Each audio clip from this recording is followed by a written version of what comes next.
Hey everybody, so today we're going to be doing some more bits on the air ride. Mainly we're going to be mounting the hand controller into the dash somewhere nice and neat. So we're going to be using some of this to make it look like this. And if there's nothing in that picture, then it means it didn't work. Been a frustrating few weeks really, because we started a lot of projects, started a lot of videos, but unfortunately because of not having the items I need, I've had to stop. Because no one's doing priority shipping.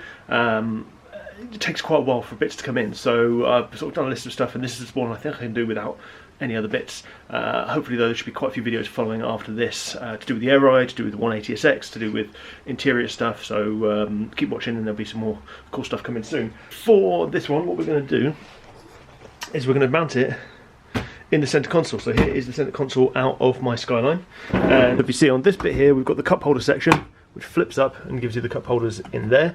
And that is where I'm going to mount it. So it's going to sit somewhere just up in the top here, out the way, underneath, so when you close this up you can't see it. When you want to control it you can just beep beep beep beep in there.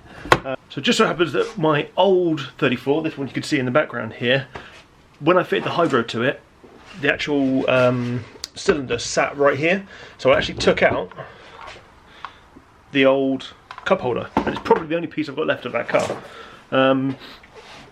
So a bit of luck is actually we're going to make it and mock it up in this one to fit in, so we've still got the original one there if we need to go back to anything.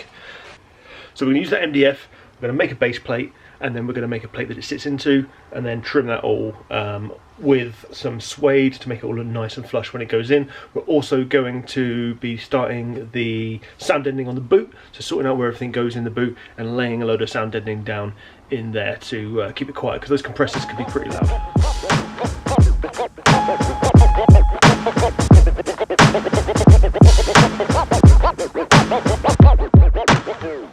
So let me show you the first mock-up. So a couple of sockets and just sat them in there to give us our height, and then wedged up a bit with some pieces of cardboard. So they sit like that. And we've got a template that we made from a paper template of around the edge here and cut that to shape.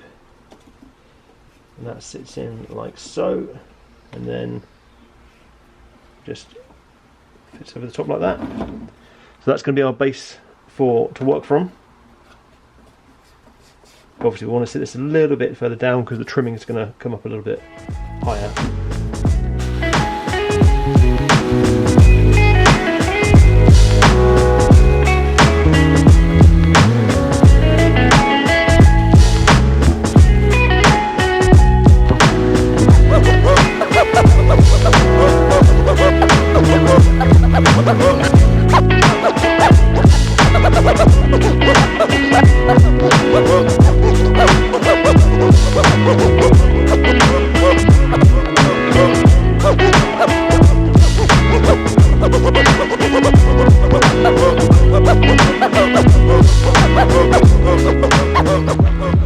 Cut out two pieces of thick MDF with the template and just shape them down with a bit of emery paper to get them to fit.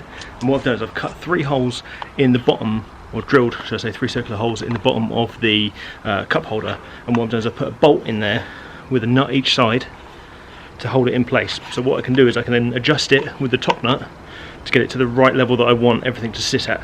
And what we'll eventually do, and I'll show you in a mo, is sit these into the bottom part and glue them in place so that that's fixed as one piece, and then whenever we want to adjust it we can just whip it out, just put it down, and once it's in place obviously it will stay there like that.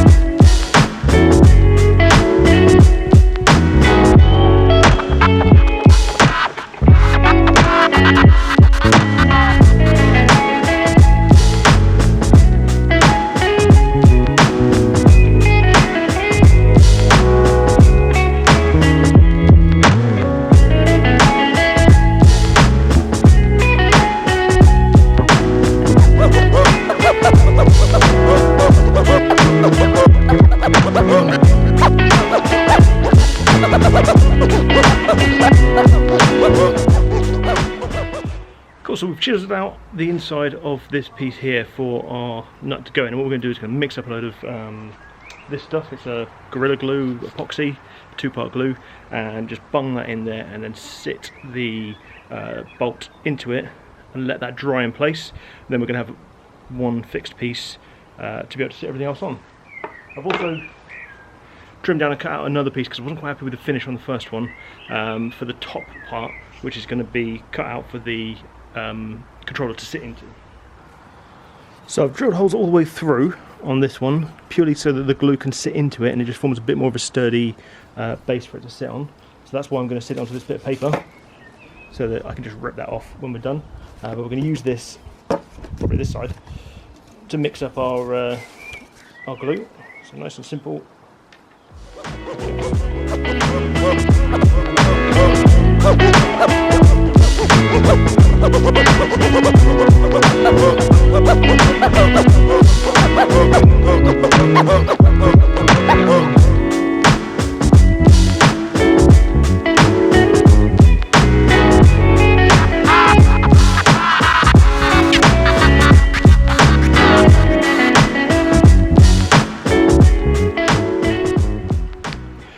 And just like that, we've got a mounted platform to be able to fit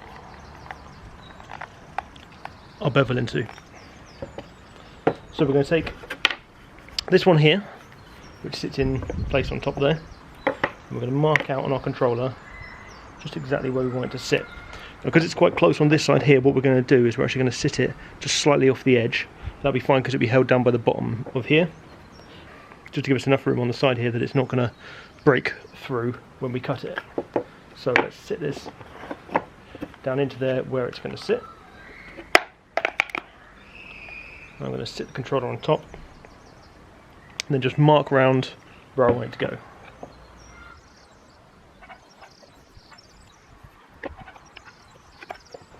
So I'm going to cut out this section here and bevel down the edges so it's nice and smooth, and that should give us a good base for our trimming to go onto.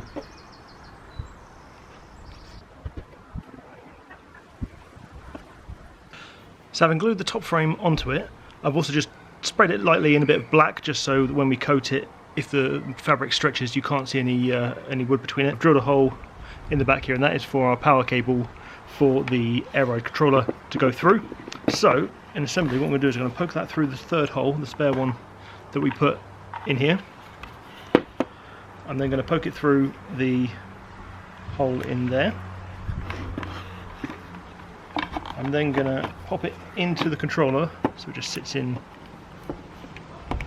like that, with the cable poking downwards. And I'm going to fit it up to this before I put that in, so it's a nice snug fit. Might be too snug when we have to trim it, but we'll see. And then we can pull that through and put our captives on the other side.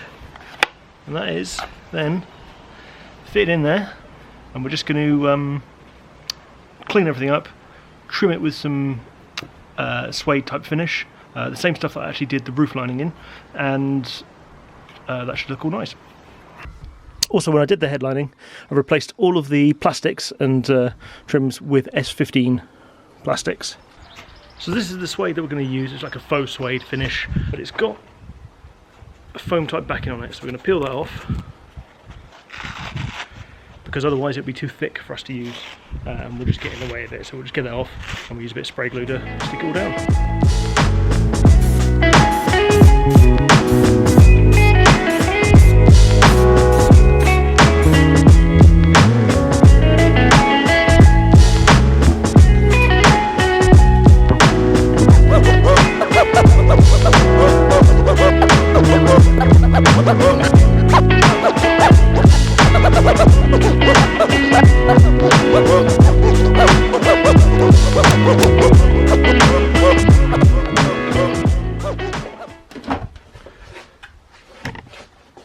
So now we've got our finished product. As you can see here in the light, all suede trimmed and fitting in quite nicely. Now everything's dried and it fits in snug.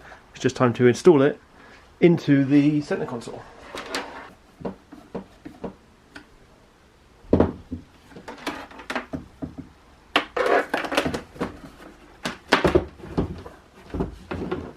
voila, one flush fit controller that we can use from there. Obviously remember this one has got the Bluetooth control as well, so we don't need it on a wire, we can use our phone for that instead. Time to get this back in the car.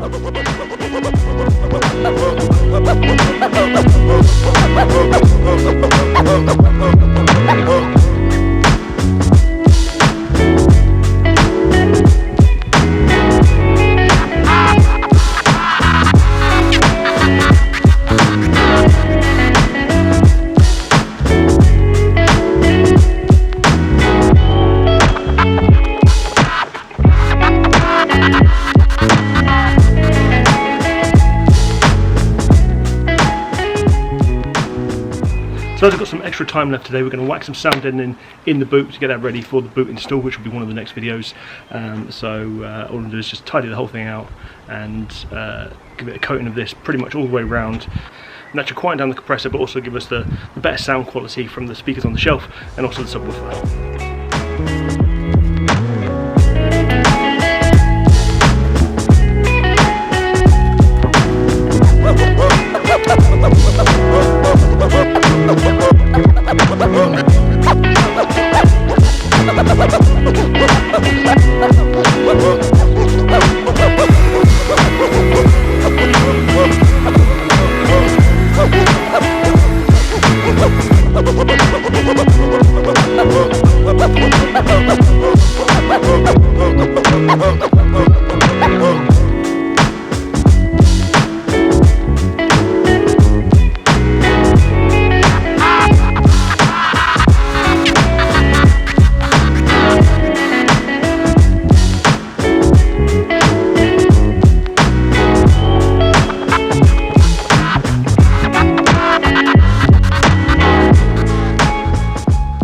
So that's the installation in and the hand controller hidden away. I've just put some interior bits back in and tidied up a little bit. I'll also probably end up putting a bit of sound deadening around where the lines go out of the car to the rear airbags, just to keep it all nice and watertight as well. So I want to do a bit of rust proof in there first, which we'll do just before we do the boot build, which moves me on to the next video, which will be doing an installation of subwoofer, all the appliances for the air ride, and having that all hidden away as well. So stay tuned for the next one, and I'll see you then.